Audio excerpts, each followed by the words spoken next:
Hello, everybody. Welcome into the Fantasy Pros Dynasty Football Podcast. I'm Ryan Wormeli, joined as always by Scott Bogman and by Pat Fitzmaurice. Fellas, I was out last week on vacation, so I missed getting to hear about all of Fitz's favorite picks in every startup round of a draft. But I am back for Bogman's favorite picks in every round of a startup draft. I phrased that better the second time, I think, more clearly. So I missed last week, so I didn't get to hear it. But we were basically doing the same episode just now for Bogman's side. Fitz, how did last week's episode go for you? It went well, and no doubt Bogman is just going to completely copy off my test and, duplicate the name, so you won't miss anything, Worm. We'll just talk about all the I'm same sure guys. that's true. I'm sure Bogman definitely won't go too high on Cam Skattebo. That's my prediction here. Bogman, what was it like? Oh, come on. I'm not the only one here doing that now. D-Bro is all over the Cam Skattebo hype now. True. So what was the only one, not just me. Yeah. What was it like He putting is on my together list, this episode for you, though, Bogman? I mean, like, obviously this is a very you-centric episode that we have. Was it fun to sit down and kind of plan out the perfect startup draft? Did you approach it from the perspective of you wanted this to be a complete team by the end of it, or did you approach it from the perspective of in a vacuum each round? Like you could have gone quarterback in the first 5 rounds because that was just your favorite player in each of those rounds. Yeah, I tried to do I didn't try to do the perfect team build like this would be a perfect mock draft. I just went round by round and went, this is my favorite value in this round. This is my favorite value in this round. And that's what Fitz did last week as well, because he had 3 quarterbacks in the first 4 rounds because JJ McCarthy was in there. I tried to differentiate from Fitz for the most part. There were a couple picks, 2 at least, where I just could not do it. Like, I even had a different one for round 3 until about 2 minutes before I sent this to you guys. I was like, I just can't do it. You just can't. Sometimes the obvious pick's the obvious pick. The obvious pick is the obvious pick in this case as well. So, but this was fun, man. This is a very me-centric team. You're going to hear a lot of names that I have liked before, obviously, but I usually put my money where my mouth is in this. I don't miss out on a lot of these prospects. The higher end ones are tougher to get, obviously. Sure. So I don't have them on every team, but I have investments in every single one of the players that we will talk about today. Quick reminder for everybody that all of our 2025 consensus rankings and tiers can be found at fantasypros.com/rankings. From there, you can navigate to our dynasty rankings as well. Let it get started. By the way, we're going through, I believe it's 16 rounds in this, and then we'll throw out some names that are going in ADP beyond round 16. But just to throw out names that Bogman also really likes later as kind of late round flyers. And just to confirm, it's probably obvious this is from the perspective of a superflex startup draft, which is why you will hear a couple of quarterbacks going early. Start us off, Boggs, round 1. It's your boy, Lamar. He has to be number 1 to me. He's my number 1 player. And Jaden Daniels is Fitzy's number 1 player, which is why he was his selection here in the first round last week. Lamar is my number 1. He is the guy that I want to start out my super flex with. I mean, look, he scored more than 3 points per game, more than anybody else last season. So obviously, he's in the middle of his crazy upside. We're seeing it. But Worm, I also think, and you can confirm this with me, with the improvements in his passing game that he has made specifically last year to throw for 4,000 yards, to throw for so many touchdowns and very few picks, 4 picks, right? And 41 touchdowns for the first time in his career. I think the improvements he has made passing the ball not only allow him to be good in this window of, hey, look, the rushing upside is crazy, but when the rushing upside goes, I know people are worried about him. I think he passes the ball well enough that as he gets older, he can transition to a more traditional pocket passer and be just as good. Maybe not with the crazy amount of upside, but he could get to the point passing the ball almost where he is running. I mean, not that good because he's the best runner ever, but I think he has enough juice in the arm to eventually transition to being a middle of the road, awesome high-end quarterback without the rushing upside as an older guy. So as he transitions out of his peak, he's going to slide from number 1 overall to middle of the pack of the first round or the first group of quarterbacks, then low-end QB1, and then still a high-end QB2 late in his career, I feel like. So I just think you have the best player in the league at his peak right now, and I think there's enough in the passing game to make his career much longer than people expect. So I'm all in on Lamar. I'm still mad at the Steelers for taking Terrell Edmonds and passing on him.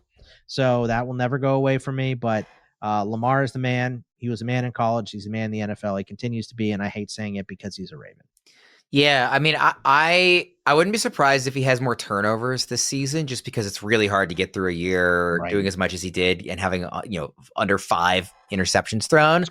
But I don't see any reason why he can't. I mean, this is going to be year 3 now with Todd Monken. That's like pretty rare for quarterbacks to get nowadays with a good offensive coordinator, because any offensive coordinator is good usually gets hired away, or they're bad and they're fired. There's not a lot of guys that are consistently there. I think that matters a lot. This is probably the best receiving room going into a season that Lamar has ever had. The offensive line is not this elite juggernaut unit, but there are good players on it, and it's really just left guard that is a bit of a question mark. And this is an organization that I trust to kind of figure that out. They have a lot of options to try and figure it out this offseason. So I think that the passing numbers will be very good for Lamar this year. And I'm with you, Bogman. Like, if you took out his legs entirely, I think Lamar Jackson is still a top 12 quarterback in the NFL if he was strictly throwing. He's not top 3 maybe anymore in that scenario, but he is a very, very good passer. And at this point, like, I just don't think you can knock him. That he's not without flaws as a passer. Sure. But I think especially over the middle, he's as good as it gets. And even everywhere else, he's gotten a lot better. So I think that he will transition and get older a lot more gracefully than people maybe would have thought early on in his career, where they thought he was legs only. So I'm with you that I think the longevity is maybe better than people might expect. I mean, he's still in his 20s. It's not like he's old, but you're going to get some elite production right away and then some still really good production later. Fitz, obviously you have Jaden Daniels higher, but you are also quite high on Lamar. Oh, yeah. I mean, he's number 2 overall for me. What about you, Worm? You're 101 in a Dynasty draft. You've got Jaden Daniels, who pretty clearly is going to be a top 5 quarterback any season as long as he stays healthy. You've got Lamar, who's number king of the hill right now, but in his prime rather than pre-prime, like Jaden Daniels is. Who are you taking? Or are you just kind of being a homer and taking Lamar because it's that Lamar leading the witness? Well, it would be quite nice to have Lamar in a dynasty. I actually don't have him in any dynasty leagues, which is really frustrating for me. Just hasn't worked out to get him. Truthfully, it would actually be neither. I would probably still have Josh Allen number 1, but I would go okay. Allen 1, Lamar 2, Daniels 3. I like I don't think the difference in age between those first 2 and Daniels is enough for me to outweigh the fact that we've seen it for multiple years from those other guys, and we've still only seen it for 1 year from Daniels. That's not to say I don't believe in him. He would be my 3rd pick overall in a startup, but the other guys are young enough and elite enough that I would just rather have them. And Allen, like, I just have so much more faith in him rushing for touchdowns than I do in Lamar. That, to me, that's the differentiator between the 2. Josh Allen's a little more reckless with the ball, though. He is with his running. So he is. One thing I'd push back on, I don't know if Lamar Jackson has like top 12 upside purely as a passer this year, just because the Ravens defense is going to be so much better this year. Like, remember how awful that secondary was, like, for the first 6, 7, 8 weeks of last season. And now they've signed Jair Alexander, who, not always healthy, but really good when healthy. They drafted Malachi Starks. Like, that secondary is all of a sudden laden with talent. Yeah. And I just wonder if, the Ravens are positioned to have real run-heavy game scripts here throughout. To me, the biggest concern with Lamar, we're not going to go this long on every single player, but this is your first-round pick. It's relevant. And it's Lamar. It's Lamar. To me, the bigger concern with Lamar, is just if the offense stays healthy, because it was the healthiest offense in football last year, according to, I think it's Football Outsiders, metric of games missed. And that tends to not happen, year after year after year. Look at what happened in the Niners. Yes. Right. So if the offensive line gets, even if Lamar stays healthy, if the offensive line gets decimated, if Zay and Mark Andrews both get hurt, if Derrick Henry gets hurt, I mean, obviously, knock on wood, we don't want any of that to happen. I especially don't want any of that to happen, but it's possible. And to me, that's the larger concern. I think if everybody's healthy, I genuinely think they have the best offensive play caller in football who isn't a head coach. in Todd Monken, and they have continuity with that. It's their third year with him. I think that matters a lot. And I think Lamar has just like elevated his game to a point where I think they're going to be up in a lot of games, but I think they're going to pass to get up early in games. So I think this is going to be an awesome Lamar season, assuming health, and that is not even including whatever he does with the legs. And also, like, they're pissed about the Bills' loss, and I know Lamar doesn't care about the MVP, but I think his teammates care that he didn't get the MVP when they felt he should have. So I think this is going to be, again, if healthy, a very good season for him. Let's go to round 2 here, Bogman. Who do you have here? Sticking to quarterback, we're going to go with Bo Nix here. And, obviously this is not something that we would have said last season. A lot of people were down on Bo Nix, but he came into Denver as a rookie, fit right in, had an outstanding season, 29 passing touchdowns, 12 picks, 3,775 yards. And that was and it continues to be not the greatest wide receiver core, right? You have Cortland Sutton. They did add Evan Ingram, who's going to eat up a lot of targets.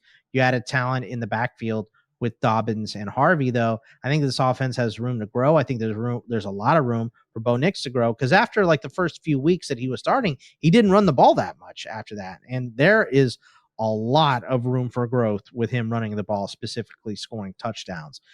So I just think that Bo Nix is the young upside guy. Like, if I can get Lamar in the first round and somehow get Bo Nix to fall to me in the second round, I have my guy in his prime and I have the young guy on his ascent as well. And I think that's really good planning in a super flex. There are values at quarterback later than this, but I think if I can get two guys that are in are QB1s for me in the immediate future, it's such a big difference in a super flex to have those guys and not have to go trade for them. Because if you're trading for a quarterback, you are overpaying. If you're trading for a high-end draft pick, you are overpaying. So that's why I would like to have that. We're talking perfect draft here. If things fell to me, it would be, maybe I get Lamar at 3, and then maybe I get, Bo Nix at like 22 on the way back or something like that. I feel like once you get to round 3 and beyond, you can kind of pick any name in that round, and, you never know where they land. Rounds 1 and 2, like, whether you're picking early in round 1 and therefore late in round 2 or the reverse, it does make a pretty big difference in who will be available and kind of the strategy. Like, for me, I don't really love Bo Nix as a second round pick. It's not to hate on him. I would almost rather, if I was going earlier in the round, I'd rather be picking earlier in the second and get one of the elite receivers who falls because all the quarterbacks went early, or take a swing on Drake May's upside, somebody like that, rather than kind of getting Bo Nix later. But of course, to get him later, it means you're getting one of those studs in the beginning of the first. So it really does change things, I think, just for these first 2 rounds especially. Fitz, what do you think about Nix? And who was your pick last week? It was I picked Drake May, I think. Yeah. I believe he's got a second round. Yeah. So, and I believe May's ECR is like 3 spots higher than Nix. So you're saying you'd rather take the 3-pick discount on Nix, Boggs, than Drake May. Yeah, May is 17th overall. Nix is 20. Yeah, so they're like next to each other in my rankings. So either one, but I have Nix 1 spot ahead. I think there's more rushing upside with May. And I was really pleasantly surprised by Nix. I'm not down on him. I think I've got him ranked 20th overall for Superflex. He's 20th overall in ECR, so I'm right in line.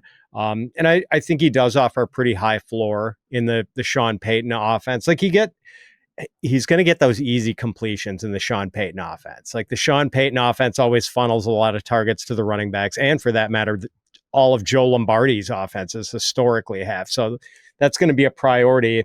But like, Nix actually did a pretty good job of taking shots downfield last year too. And he offers a little bit of rushing upside too. So I have no issues with it. And just like Brock Purdy, a case where, I don't know, I think there were a lot of people who were kind of down on Bo Nix going into last year's draft. And when the Broncos took him in the first round, were kind of rolling their eyes. But these guys who make a ton of college starts against top competition in quality conferences seem to make a pretty easy transition. Like we saw it with, Brock Purdy. And just in a world of no correlations, Fitzy, that is one of the biggest ones. Like, starts at the collegiate level. That's why Dylan Gabriel got drafted where he did. He had more starts than anybody in college ever because of the COVID and all of that stuff. So it's a great point to make that if you see the exposure of these quarterbacks to upper echelon defenses and, they make more than 40 starts, it's not 1-for-1, but it's as close as we get at the QB position, right? Yeah. Helps the transition to the NFL, no question. Yeah. Big for Bo Nix last year. So, yeah, and Penix, your guy, had that as well. Lots of starts. Yep. So I'm not going to ask this on every single round, Bogman, but I am curious just for the second round specifically, if you were going to not go quarterback because, you know what, I have Lamar, I've got at least one stud, let me wait and try and get somebody else a little, another round or two. Where would you have gone if not quarterback in the second round? I probably would have taken a wideout because wideouts just last longer than the running backs. The running backs fall farther in a dynasty startup as well. Would you be targeting anyone in particular, like Nico or Brian Thomas Jr.? I'm not sure. I mean, honestly, whoever would have fallen to that area. Let me just take a look and see in a super flex if I can see in this area, just in terms of where we have ECR. It's got like Amon-Ra falls there. Puka does as well. 14 and 15. I probably would have said Amon-Ra or Puka. Okay. That's probably who. Or BTJ's at 19. Yeah. I might have taken him as well. But it definitely would have been a wide receiver over a running back for sure. Okay. I figured as much. Just wanted to kind of clarify that. Let's go to round 3 where you are taking neither a running back nor a receiver nor a quarterback. Man, I tried to say Ladd McConkey here, right? Like that was my idea of not picking the same guy that Fitz had, but I didn't have McConkey at a value here really at all. He's 31. I had him at 31. It's a solid pick with upside in the third round and all that, but it has to be Brock Bowers, right? Like Fitz and I just had so much talk about Brock Bowers last year. He did it, and that was with horrific QB play in Vegas. Now you have Genty back there touching the ball a million times, and you have Geno Smith coming in, who is a much better passer than Aiden O'Connell or the pieces that they had with Vegas last season. So, and I'm not even a Geno guy, right? But I do think he elevates all of the pass catchers in Vegas. So, and next season, they're likely to probably take a replacement for him or at least someone to develop behind him. So, yeah, man, it's Brock Bowers. I think he just offers so much incredible upside. There's even more equity in his touchdowns. He only had 5 last year. That could go up. He's a high floor tight end, and he has room to grow. There's just no downside to taking Brock Bowers, in my opinion, outside of some of the guys that you skip by taking him. But I think running back and wide receiver are so deep at this point, specifically running back with the influx of talent that we had, that you can go and take quarterback. You have to in a super flex, and getting an upper echelon tight end should be a priority in Dynasty, so you can kind of set it and forget it, and you don't have to waste bench spots rotating in and out tight ends because of matchups. So it just helps all the way around, and I couldn't not copy our guy Fitz here. Yeah, can I interject here real quickly, Worm? So we did have a lot of, like, when I had Bowers as my third round choice last week, and that's where he is in our Superflex Dynasty ECR. But like, it might be sort of a glitch in the matrix that our expert rankers, for whatever reason, have Bowers as an early third round pick when most Superflex ADP sources have Bowers as more like a round 1, round 2 turn guy, or like early second round. So you gave us McConkey as a backup choice, Boggs. He would be your guy if Bowers was not available in the third, which, based on the ADP, he might not be. If Bowers was in the second round, and let's say he was adjacent to Bo Nix in ECR, like if he was 19th or 21st, would you have picked Bowers over Bo Nix? No, not because I don't like Bowers, but because I want the QB there. That would go back to my point before where I was saying, look, you just can't, trading for a quarterback and guaranteeing a quarterback there later is also tough, right? Because you expect a bunch of them to be gone by the end of the second, most of them to be gone by the end of the third, right? So where am I taking this next quarterback? Is that guy going to fall for me? I'm just not 100% sure. So to me, it would still be Bo Nix, but it wouldn't be a running back here. Like I wouldn't transition to an RB here yet. I would still be taking a wide receiver. I hear you. I just don't want the YouTube commenters mad at us because they were very outraged that we had Bowers as a third round pick, but that's where ECR. It's funny has you mentioned that because I was going to bring that up and I didn't see the comments, so I didn't know people were mad, and I haven't looked at ADP. I was just looking at ECR, but I was going to mention that I feel like in most leagues there will be at least one manager, if not multiple, who want to get Bowers in round 2. Like I would be fine taking Trey McBride in round 3 or 4. Mm-hmm. Like, so that I would rather do that than risk skipping the quarterback. So I think even McBride is like a late second round ADP in super flex non-tight end premium. Obviously starts. Tight end premium, like those two are going sooner, round. Of course. But yeah, they're going first. But in non-tight end premium, it's good to highlight that. I was gonna say, like, and I'm with you, Bogman, on I wouldn't transition to running back. I would look elsewhere. I think if let's say you go quarterback and Bowers is gone, so you're sitting there in the third, there is a stretch here in ECR, and this is our dynasty rankings, from 31 to 35, it's 5 straight receivers. It's A.J. Brown, Ladd McConkey, JSN, Garrett Wilson, Marvin Harrison Jr. I'd be fine just saying whoever of those, personal preference, any of that group. I mean, A.J. Brown, that's more if you were trying to win now. If you want to go a little younger, obviously one of those other 4. But like, I'd be totally good with Ladd. I'd be totally good with Garrett Wilson. I'd be totally good with a bounce back from Marvin Harrison Jr. I think any of those guys in the third, if a guy like Bowers isn't there, which I would anticipate him maybe not being there, even though our ECR has it. Yeah, I have AJ Brown, but that's, my dynasty is a 3-year window. Yeah. That is how I like to draft for them. I want to win that. I want to win that money this year and then spend it next year. You know what I mean? Like that's I want to win immediately in dynasty and then rebuild. Let's go to round 4.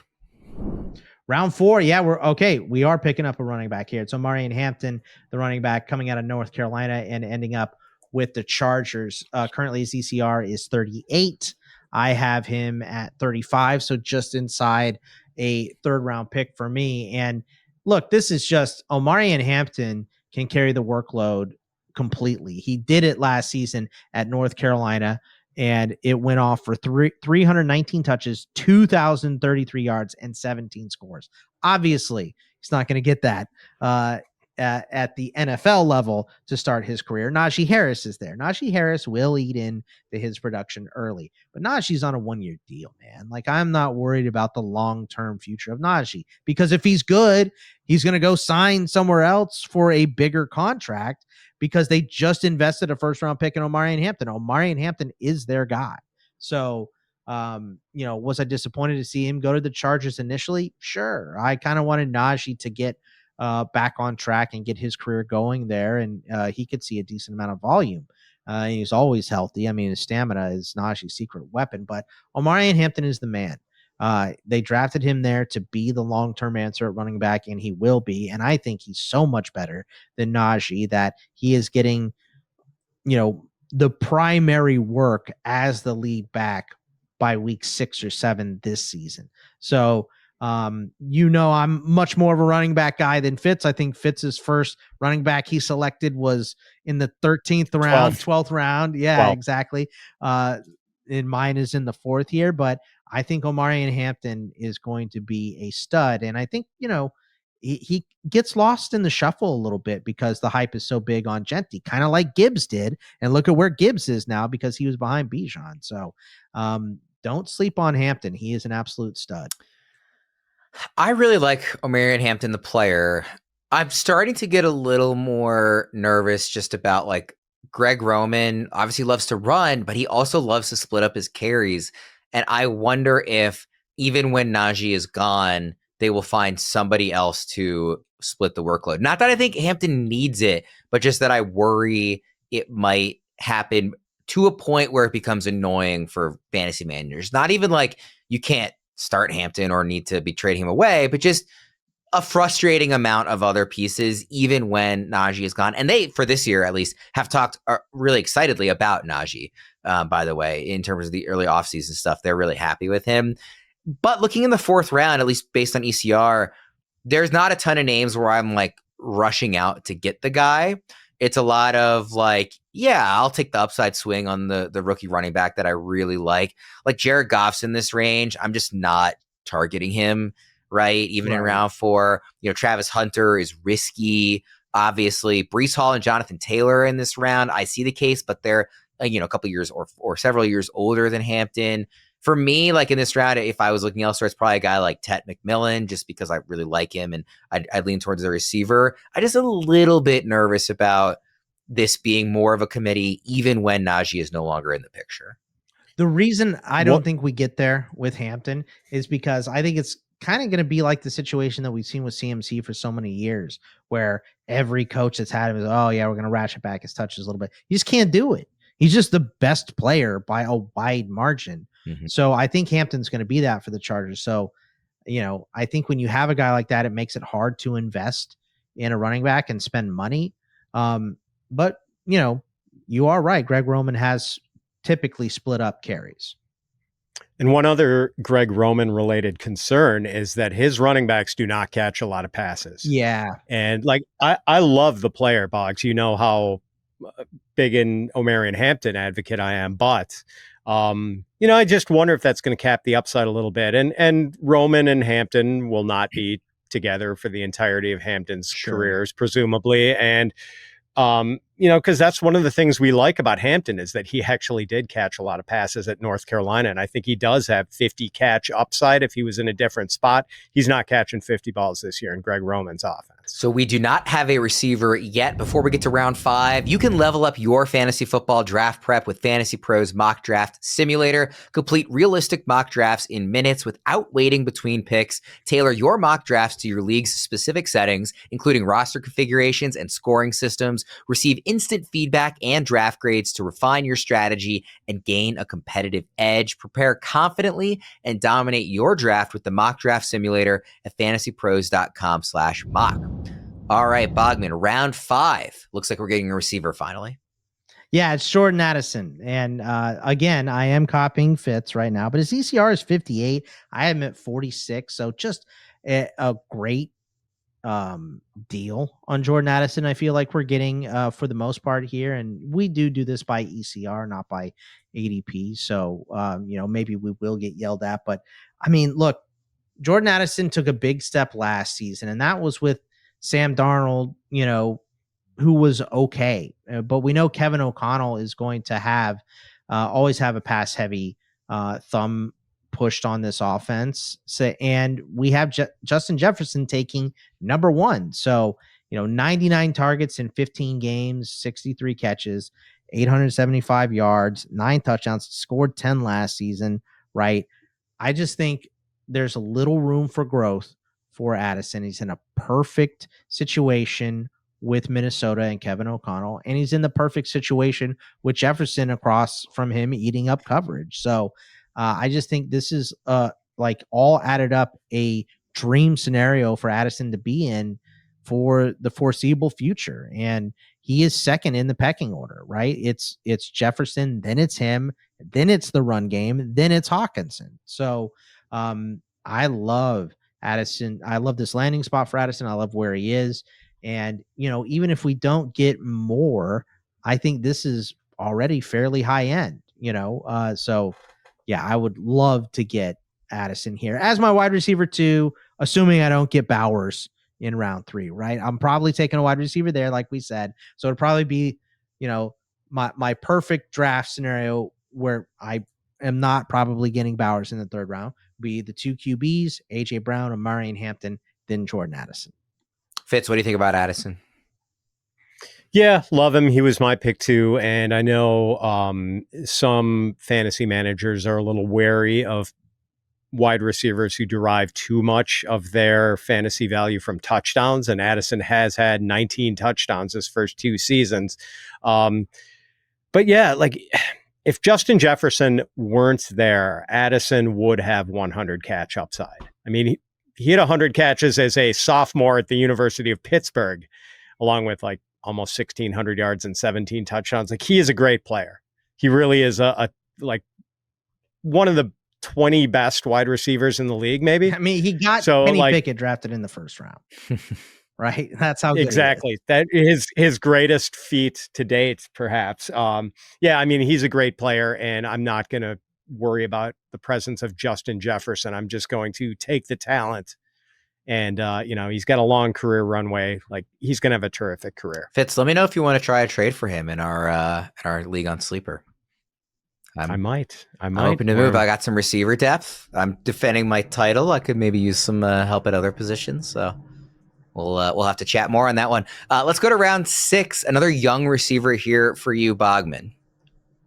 Yeah, Xavier Worthy. I mean, obviously, you guys know I'm the Texas guy, but let's just look at the way that he finished off the season, right? And I know Rashee Rice is coming back, but Rashee Rice is coming off a major injury and, looks like maybe he'll get a suspension. I don't know where we landed on that, but we shouldn't do the extrapolation game, but I was on the insane upside show earlier this week. So I was looking in to Xavier Worthy and what type, like the peak Xavier Worthy, Fitzy, what player would you think that he would look like if he hit everything?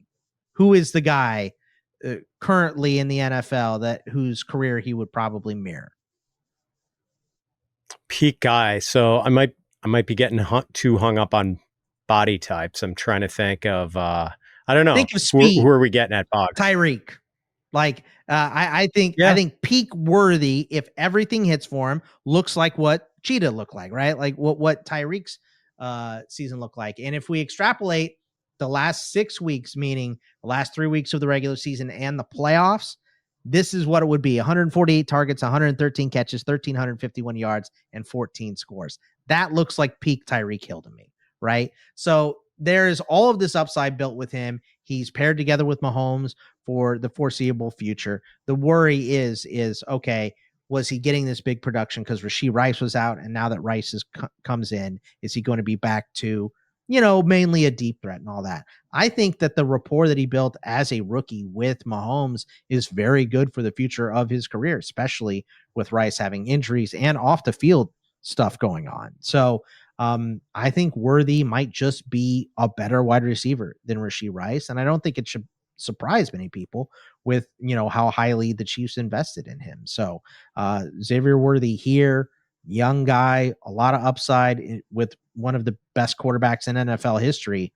I love investing in him and being able to roster him and see what the ceiling is. Fitz, is Worthy your Chiefs receiver of choice in a dynasty format?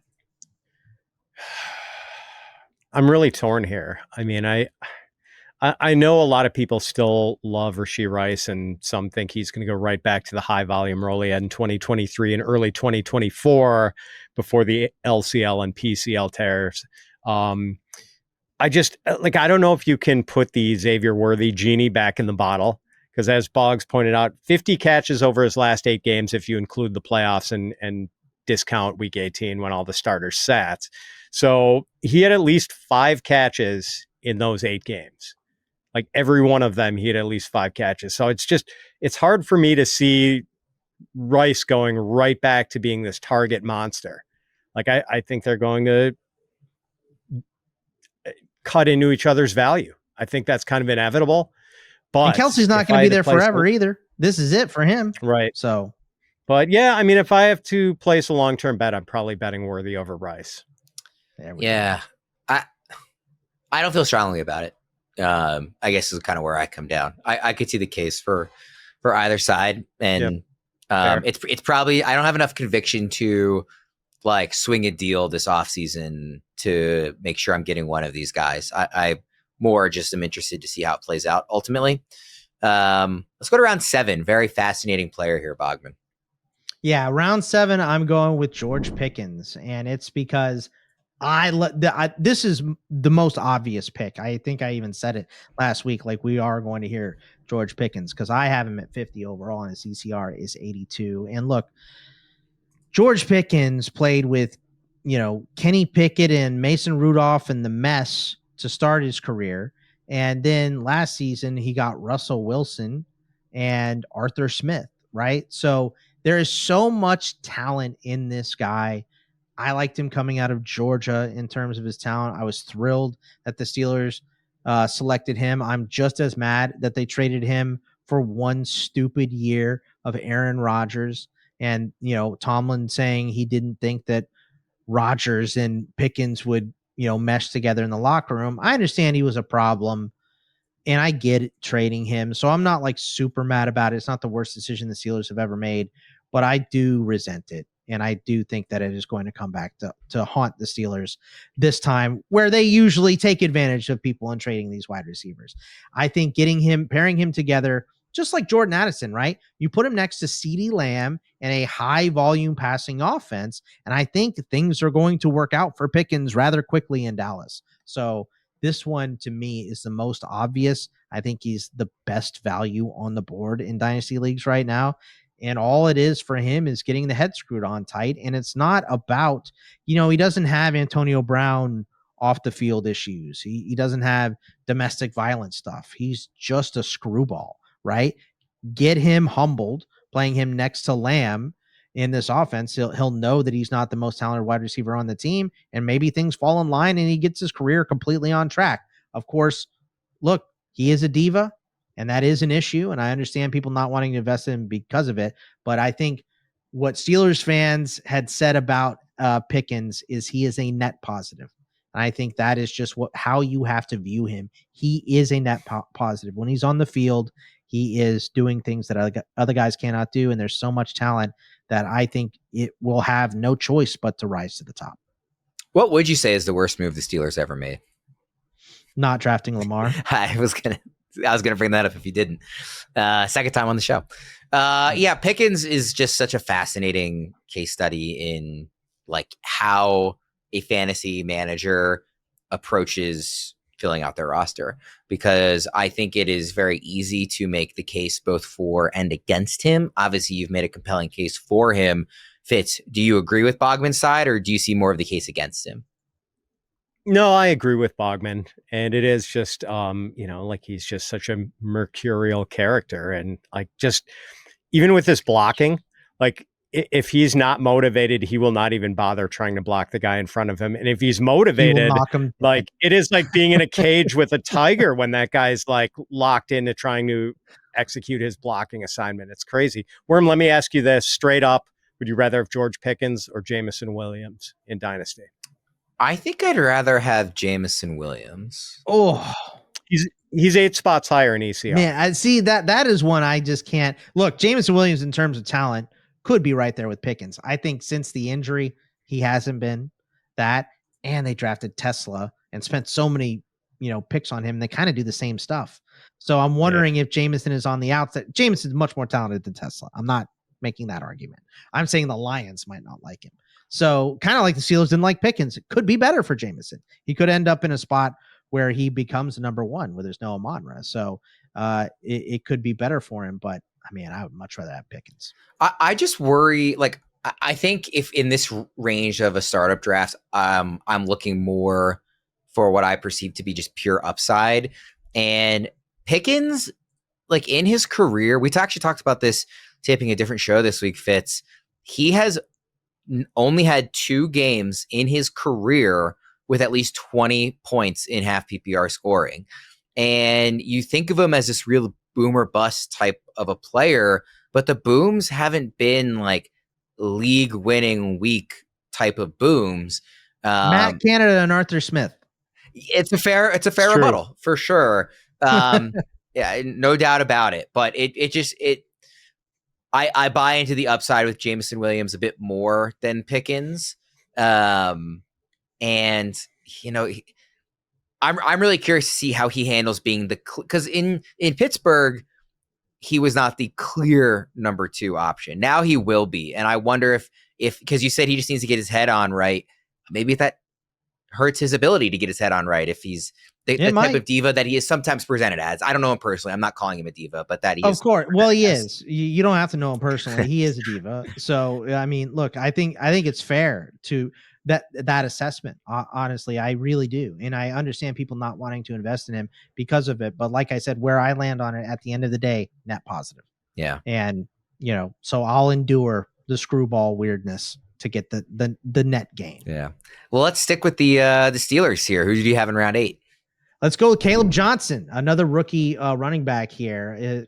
ECR is currently 96. I have him at 81. And look, this is there's a couple things here. Number one is he's just going to have so many carries. Like the Steelers offense is completely built to run the ball an insane amount. I mean, we saw Najee ineffectively have 300 touches last year, right? So with him gone, Kaleb Johnson dropping in, I love Jaylen Warren. Jaylen Warren could see expanded touches, right? But I just don't know that Jaylen Warren is ever going to be a guy that can handle a heavy workload. Kaleb Johnson's already done it at Iowa. Can he catch the ball? I don't know, because he was at Iowa where they don't throw the ball ever, specifically to running backs. He did have 22 catches last year, which is impressive for an Iowa back. But to me, what it is he's so good between the tackles. This team is completely built to run the ball, right? They fixed the offensive line over the last few years. Frazier, Fatanu, who they drafted in the first round, didn't play after week 2 last year, is back. Broderick Jones is moving back to his spot, right? They signed Siamalu. Like they drafted Darnell Washington. This team is built to run the ball physically, and Kaleb Johnson is going to be the guy toting the rock here for a while. The quarterback's position has not been solved. It's ancient. Aaron Rodgers, maybe Will Howard works out. Maybe they're investing in somebody next season. But I think for the foreseeable future, the next 3 seasons, it's likely to be Kaleb Johnson as your number 1 option in this offense moving forward. And it is built around him. So I think having him this low, getting him this low would be outstanding. If he really does have this, he's the perfect fit in the offense and therefore has one of the better year ones of these rookie running backs, I could see this looking too low a year from now if that value goes up. I do wonder a little about, like, we were really high on Breece Hall a year ago, and then playing in an offense with Aaron Rodgers did not help him, and now he's lost a lot of value. So for as much as Kaleb fits into Arthur Smith's offense, seemingly, I'm a little nervous about the quarterback situation in terms of that year 1 potential value boost. But the fit is so apparent. We've been talking about it since April, and I like the talent of the player too. So round 8 feels like a very good spot for him. Fitz, what do you think about Kaleb here? Yeah, I like it. I mean, my only qualm is that I just don't think there's a ton of pass catching upside there, but I do think he's a perfect fit. Like, it's just, here's a new and improved version of Najee dropped into Najee's role. Right. Like, I think he's probably a better player than Najee is, and I think he's going to smash in Pittsburgh as a runner. I think that's fair, and both the guys I picked don't catch the ball very well, but I do think they make up with it by being able to get in the end zone, in Hampton and Johnson here. By now, most of you have probably heard of Reality Sports Online, the powerful fantasy sports platform where owners get to build and manage their fantasy team like an NFL general manager. But the question is, have you tried it? It's time to go see what all the buzz in the Dynasty community is about. Free agency, multi-year contracts, a rookie draft, multi-team trades, franchise tags, contract extensions, first-round rookie options, automated contract and salary cap functionality, and much, much more. Think it sounds complicated? It's not. The best thing about Reality Sports Online Fantasy Front Office is that it doesn't take any more time than a standard league. It just requires more strategy.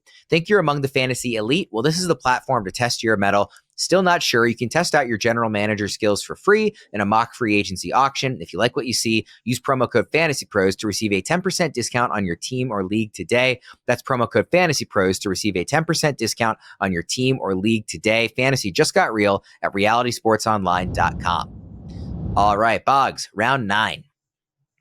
Anthony Richardson still has an enormous amount of upside. Now, look, this is a boomer bust play. This is either, look, you have an unlockable future first round pick on your team, or you have a paperweight, right? Like, that is what you're getting when you draft Anthony Richardson. But his value is so incredibly low right now that I think that makes him a valuable pick in this range, right? This is still superflex, and we talked about how it's impossible to trade.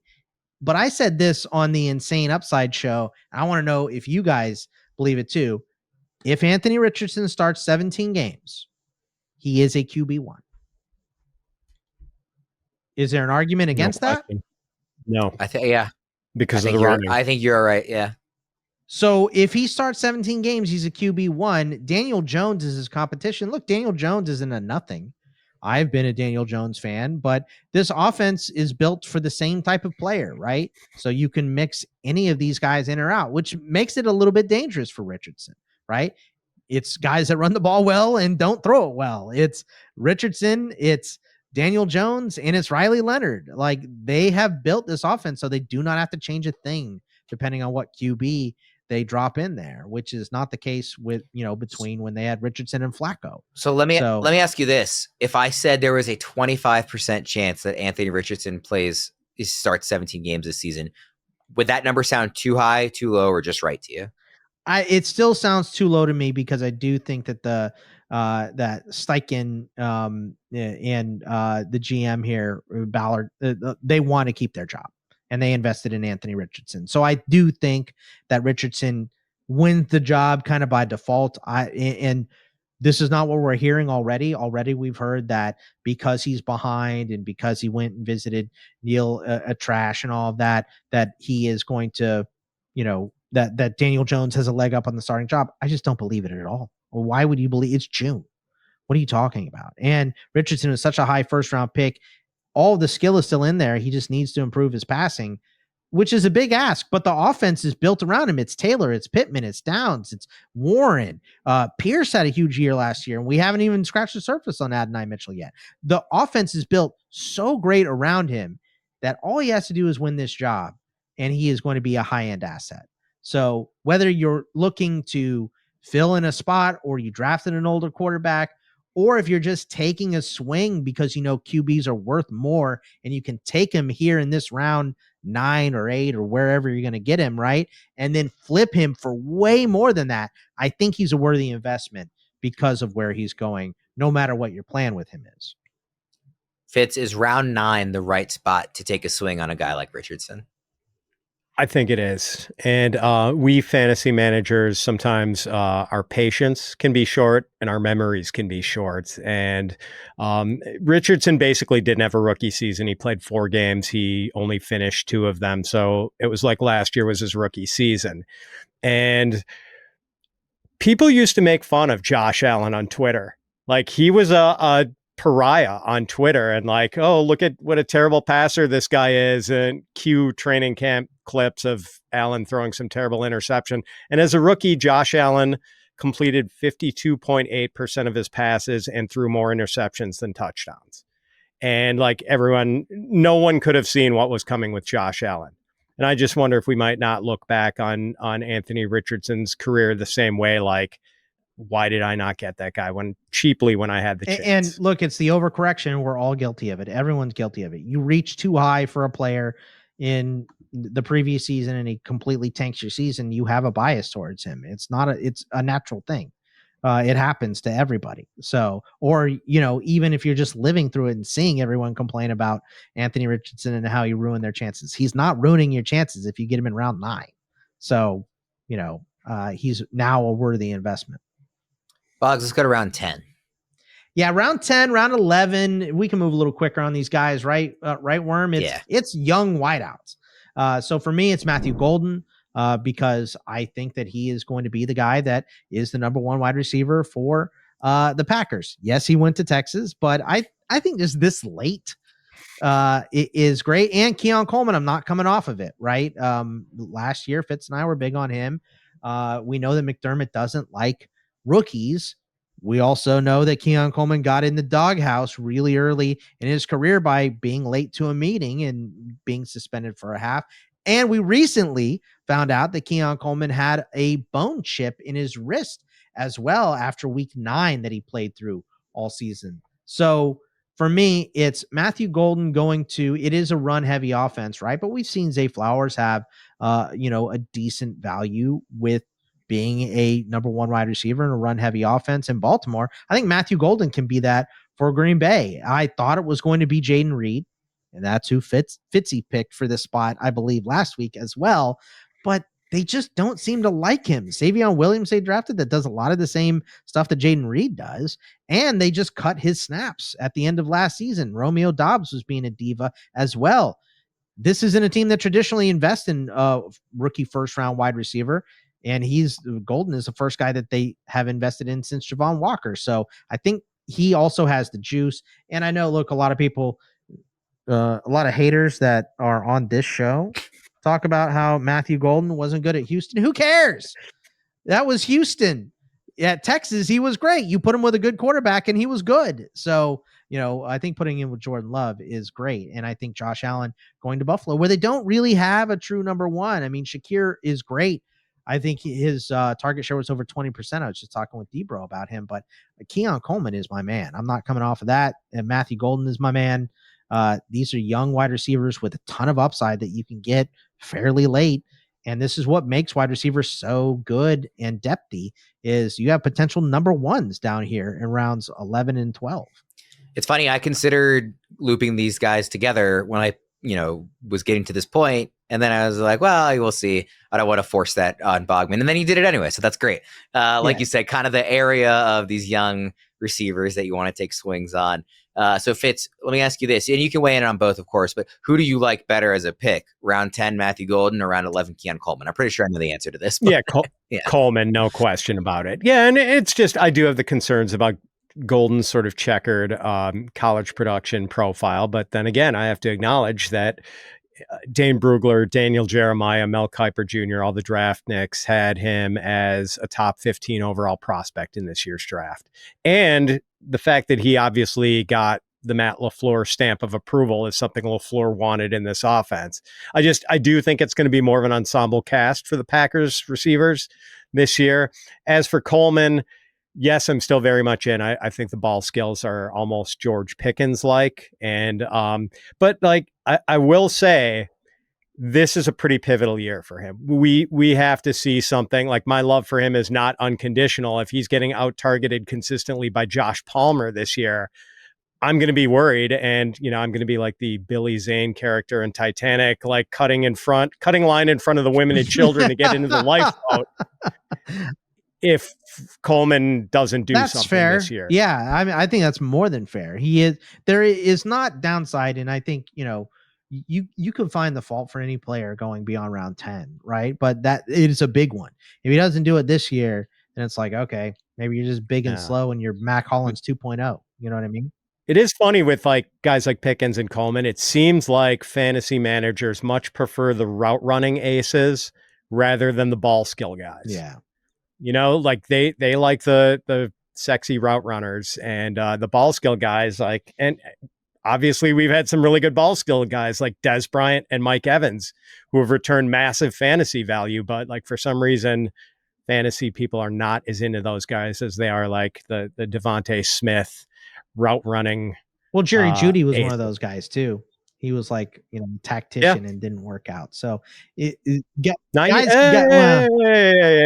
Jeudy's coming off a 1,200-yard season with Jameis Winston, the only guy he's ever done it with. So we'll see if he can do it again. I don't know. Jerry Jeudy's fine, but dude, he had the Deshaun Watson albatross around his neck for a good chunk of the season. He did. Too, so I just don't understand why it never got going in Denver, but. We're still waiting on Kyle Pitts too. There's those guys all over the place that you just can't give up on. But hey, Coleman is an easily ditchable guy if it doesn't work out this season. Sure. I'm with you on that. Let's go to round 12, Bogman. Yeah, let's go. And this is another one that I'm kind of copying from Fitzy. It's Zach Charbonnet, but I think in Seattle, what we have in Seattle is currently Sam Darnold.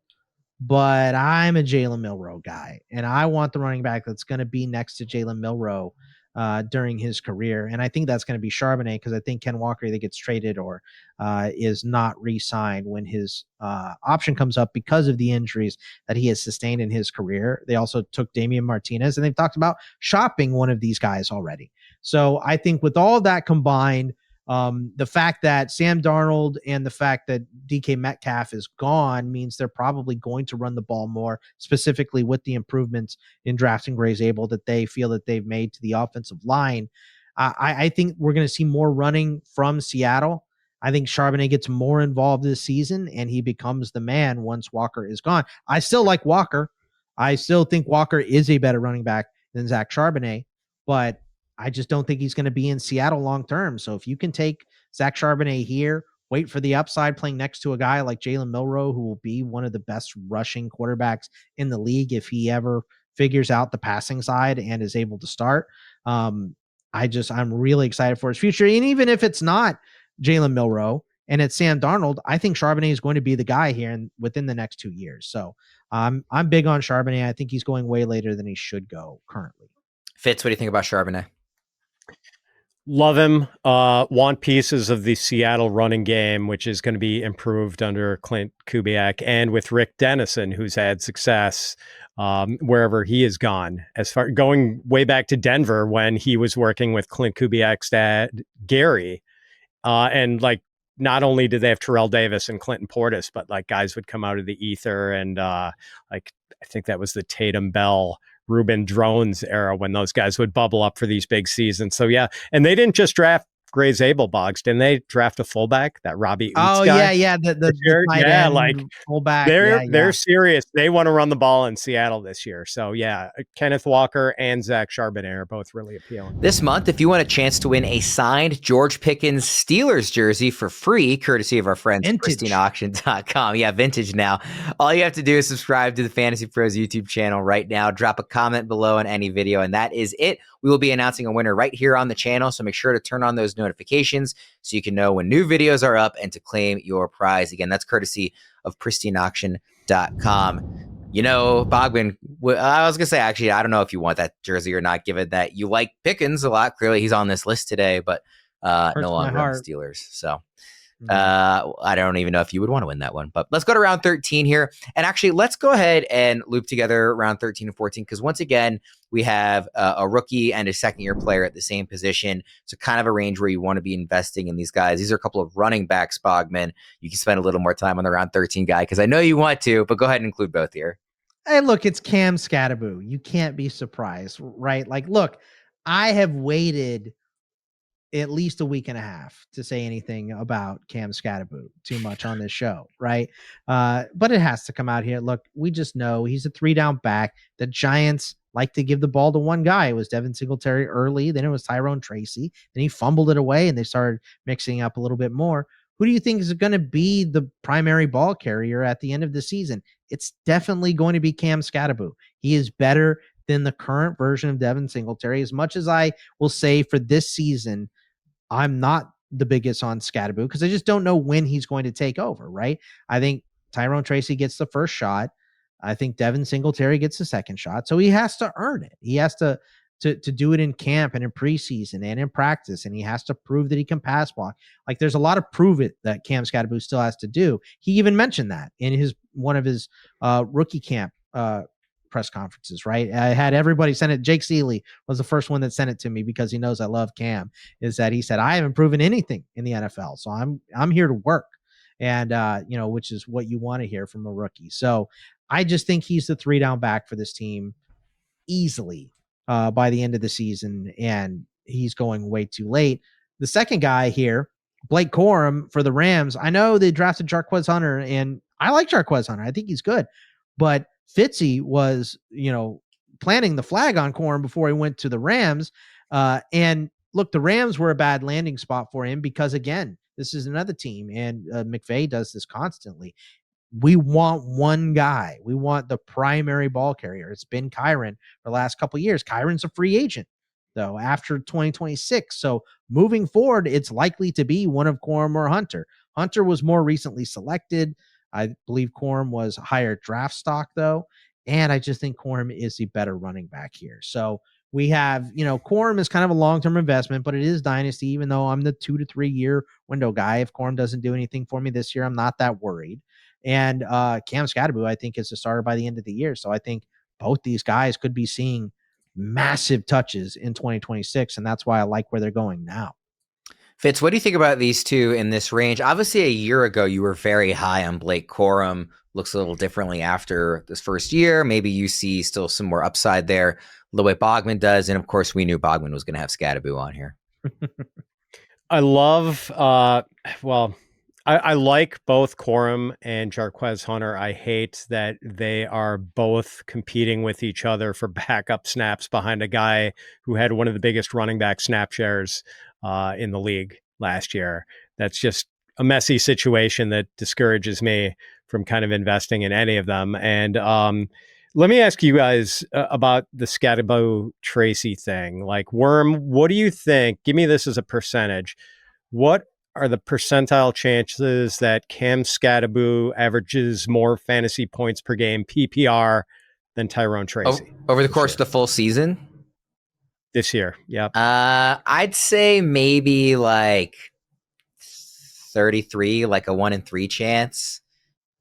So you think it's Tracy? I think it starts off Tracy. I think by the end of the year it'll be Skattebo. I would have a much higher percentage. Like if you said, give me like fantasy points per game for this entire year, including the entire year. I'll go Tracy. I think Tracy's more likely to outscore him. But from like mid-October on, like I do think Skattebo will take over eventually. So like if you want to say like from Halloween on, then I do think it's Skattebo.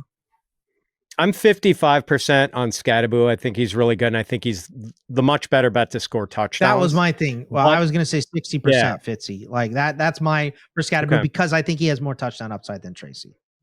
Yeah, but it's not like Tracy stunk. No, he was good. The fumbling thing was his only issue. Other than that, Tracy was really good. I like Tracy, The nice thing about Tracy, too, is you can move him around, right? He doesn't have to play running back. He play wide receiver in college as well. So you can move him around and do different things with him, which just to me means, Cam is going to be your traditional running back. And I think Tyrone Tracy moves around by the end of the year. I also just think like with rookie running backs, and I know the Ringer fantasy show, which I'm a fan of, has been talking about this a lot lately too, is just like pass protection from the running backs is getting more and more important in modern offenses and with modern offensive lines. And so just being a little more hesitant on some of the rookie running backs, like taking over that full role right away out of fear of still kind of needing to learn the complex offense and be able to pick up pass protection more. It's just something in the back of my mind. I'm not saying I'm avoiding all rookie running backs or anything like that. And obviously this is a Dynasty episode, so that year one isn't even as relevant. But if talking year one, that's what makes me lean even a little bit more toward the veteran who was good last year outside the fumbles, getting enough of the early work, like early in the season work, to make it less likely Skattebo outplays it for the whole year. But again, by the back half of the year, I do expect it. All right, let's go to round 15. Who do you have here, Bogman? Yeah, round 15, I got Tyler Shough. And look, I don't like Tyler Shough. I don't think that he is a great quarterback, and I don't know how long his leash is going to be in New Orleans. But I will say this to what we talked about in the first 2 rounds. Quarterbacks are impossible to trade for, and they're hard to find. There's dart throws I'm going to like at the end that we'll talk about. They're guaranteed nothing. And if they're not playing, they're not doing anything except taking up a spot on your bench. So we know Tyler Shough is going to get in there this season. So if you're taking him as your 4th quarterback, which is where I would have him here, like he would be my insurance plan in case Anthony Richardson does get beat out by Daniel Jones, right? So I think it's likely that Tyler Shough is replaced early in his career, but he gets the full season to figure it out. Maybe not. And if the Saints win 6 or 7 games, they're not going to be in a position to draft one of those high-end quarterbacks. And maybe they'll say, hey, look, we did the right thing by investing in Shough in the 2nd round.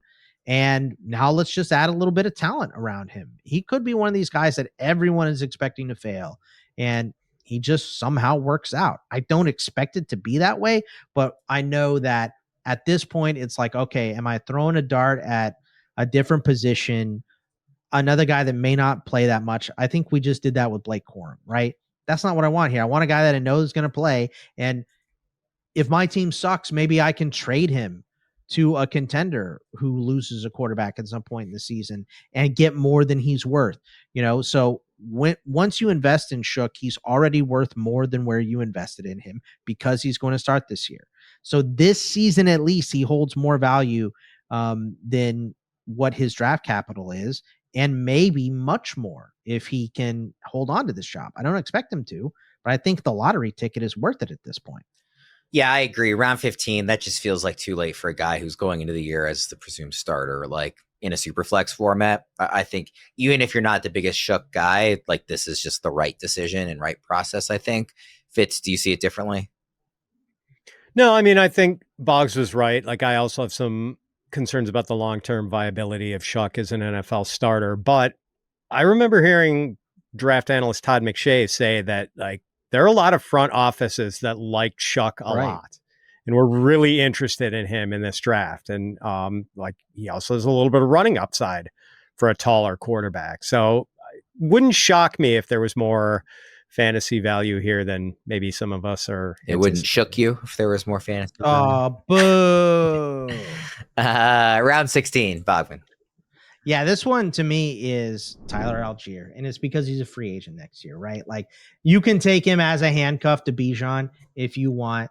But I have always kind of liked Tyler Allgeier, running back out of BYU. It's a tough spot to land in, to be behind one of the best running backs in the league. So, this to me is, I feel like Tyler Allgeier, excuse too many Tylers here. Tyler Allgeier is way better than the touches that he's received from the Falcons, but you can't take Bijan off the field. He's one of the best running backs on the planet. So I understand that. But I mean, look, next year, put him, let's say none of these guys in Dallas work out, right? You could put him there. It's possible that Harvey's not good enough and Dobbins is old in Denver, right? And even being a backup, New Orleans, maybe Kamara's gone next year. He signs there and he becomes a primary. But even if he's behind someone that just isn't Bijan, put him in Washington behind Brian Robinson, he's getting way more touches, right? Like just getting him out of Atlanta, I think it would be a good scenario. And I think wherever else he goes would be nice. It would really suck if he signed an extension though, which could happen for cheap. But I think he's worth way more than what he is currently even getting touches for. Fitz, what do you think? Bugs, maybe he could be reunited with Arthur Smith, who has shown a willingness to give Allgeier carries even when he's got a vastly superior running back playing in front of him. Yeah, so Allgeier has been pretty good whenever he's gotten an opportunity. And now he's not going to get many opportunities this year unless anything were to happen to Bijan. But yeah, and that's maybe a good play for any rebuilding team to just, throw some old veteran at a contending team that maybe has Tyler Allgeier at the bottom of the roster and try to shake him loose in anticipation of maybe a committee role somewhere next year.